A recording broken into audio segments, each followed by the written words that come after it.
સુરતના સચિન વિસ્તારમાં આજે એક મોટી ઘટના બની છે, જ્યાં કેદીઓને કોર્ટમાંથી જેલમાં લઈ જઈ રહેલી પોલીસ બસને ગંભીર અકસ્માત નડ્યો હતો।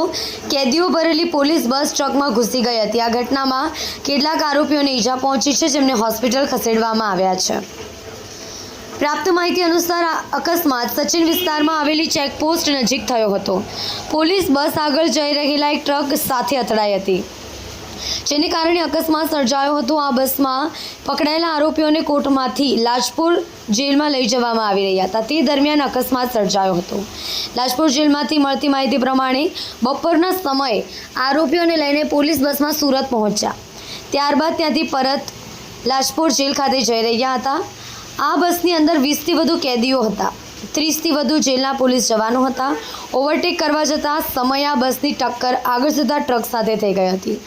બસની અંદર રહેલા કેદીઓને ઈજા પહોંચી હતી, જેને કારણે 108 એમ્બ્યુલન્સને પણ બોલાવી લેવામાં આવી હતી। ત્યારબાદ અન્ય પોલીસ બસને બોલાવીને તમામ કેદીઓ અને જવાનોને લાજપોર જેલ ખાતે લઈ જવામાં આવ્યા હતા। પૂરા જે કેદીઓને ઈજા પહોંચી હતી તેમને લાજપોર જેલમાં ફરજ પર રહેતા તબિયત પાસે તેમની સારવાર કરાવી હતી। અકસ્માત બાદ ઇજાગ્રસ્ત થયેલા આરોપીઓને તાત્કાલિક એમ્બ્યુલન્સ બોલાવીને નજીકની હોસ્પિટલમાં ખસેડવામાં આવ્યા હતા।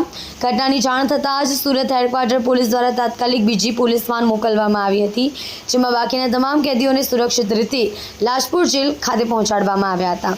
પોલીસે આ ઘટનાની વધુ તપાસ હાથ ધરી છે। અકસ્માત ટ્રકના ડ્રાઈવરની બેદરકારીને કારણે થયો છે કે પછી કોઈ અન્ય કારણસર તે અંગેની તપાસ ચાલી રહી છે। હાલમાં ઇજાગ્રસ્ત આરોપીઓની સ્થિતિ સ્થિર હોવાનું જાણવા મળ્યું છે।